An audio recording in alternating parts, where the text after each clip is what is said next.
As a matter of national security, we need to talk about media. Now, I'm going to try to do this in a way that prevents me from being sued, but stand by for the GoFundMe. There are three types of media that a lot of people are mixing up online: public service broadcasting, privately owned media, and state media. And these are very different things, so it's important that we know what we're talking about when we use these terms. Public service broadcasting is designed to serve the public interest, the people. It's paid for through a combination of public funding, licensing, and sometimes advertising. And it's really important to note that public service broadcasting operates independently of government control. It usually receives bipartisan government support because the government knows that even if the broadcaster airs something that is unflattering for their government, the priority is to keep the people informed. And this type of media is much more common in democratic societies. Privately owned media is designed to serve private interests, meaning we don't always know who it's serving, and it's paid for by people who have money, usually corporations or extremely wealthy individuals. And like public service broadcasting, privately owned media operates independently of government control. However,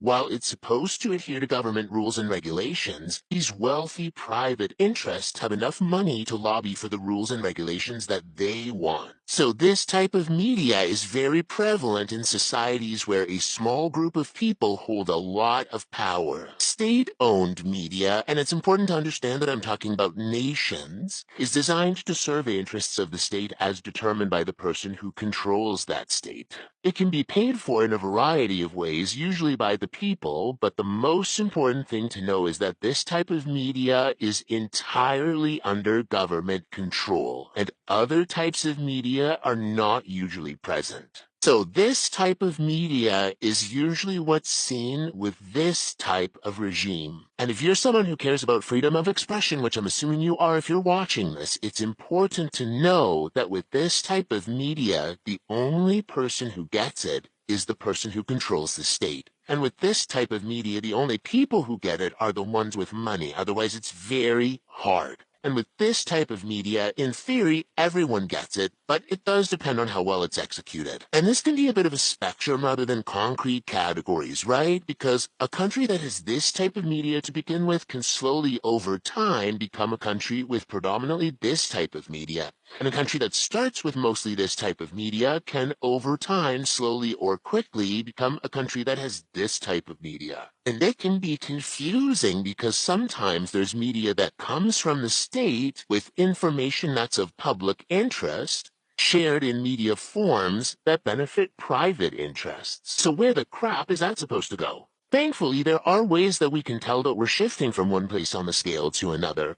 One thing to look out for is if the information being shared by the state is no longer in the public interest and may in fact be harmful to the public. Another is if the state is increasing control over who can share media. But if you're having a hard time knowing, don't sweat it. Because there's a good chance that you've been on the receiving end of an overwhelming amount of media in your life, and there are some very powerful people who spend a ton of money to make sure that you pay attention to theirs. And that's not to say that all media that uses marketing tactics is inherently evil, because it can be important to know what products are available to us, and it can be important to have information that helps keep us healthy. So the most important question to ask ourselves when we come across media is, what is the purpose of it? With a lot of privately owned media, well, it ends with you giving corporations your money. And with publicly owned media, the purpose is usually to educate the public about how to take care of their house hippos. And with state media, the purpose is to shape the government's narrative and control the public.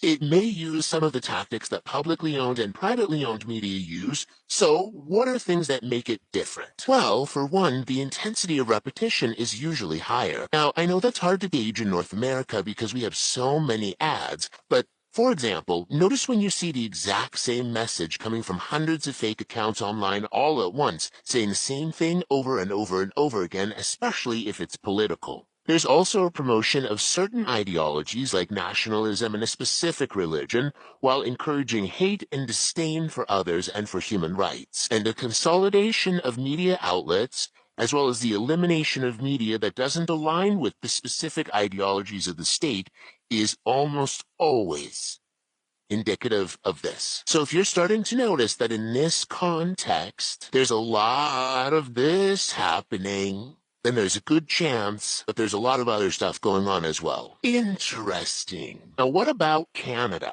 I mean, hopefully you will have figured out where certain broadcasters might fall on a scale like this, and that Canada as a nation would fall between here and here. We have a strong history of public service broadcasting, but there's been an increasing prevalence of private interests controlling our media. Whose private interests, you ask? Well, considering that we live right next door to the world's largest producer of entertainment media, hopefully that's fairly obvious. And you might be thinking, okay, but entertainment media is just for funsies. But even the fluffiest entertainment media has an objective. It's usually capitalism. And part of that requires the communication of values. And in American media, one of those values is American exceptionalism, which is counterproductive for Canadian interests, to say the least.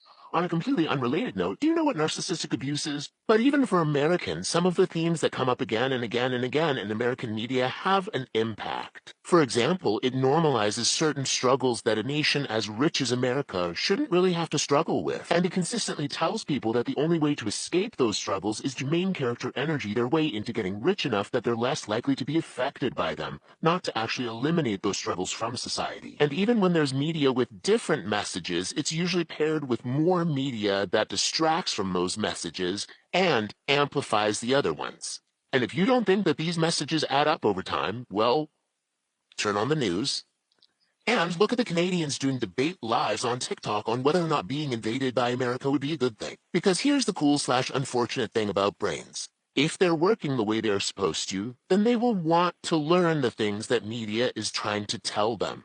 And they'll be happy learning, even if we're frustrated with what they're learning. Sometimes stressful situations can make them want to learn even harder. You know who knows a lot about this? People who struggle with addiction and other mental illnesses. They know something that a lot of people don't like to admit, which is that what our brain learns is sometimes less about intelligence and more about environment. That we don't always get to choose what our brain learns and have to focus instead on what we show our brain. And brains can get restless if they're not shown anything. So instead of trying to undo learning, we need to learn new things that over time replace old things. So in addition to maybe trying to reduce certain types of media, it's important that we show Canadian brains content that prioritizes the health and well-being of Canadians, that tells Canadian stories and addresses Canadian issues, and promotes Canadian values, while reminding us that Canada is just one part of a whole world full of very cool things. So let your publicly funded broadcaster know the kinds of things you want to see, and let your representatives know that you don't want private corporate interests controlling all of Canada's media,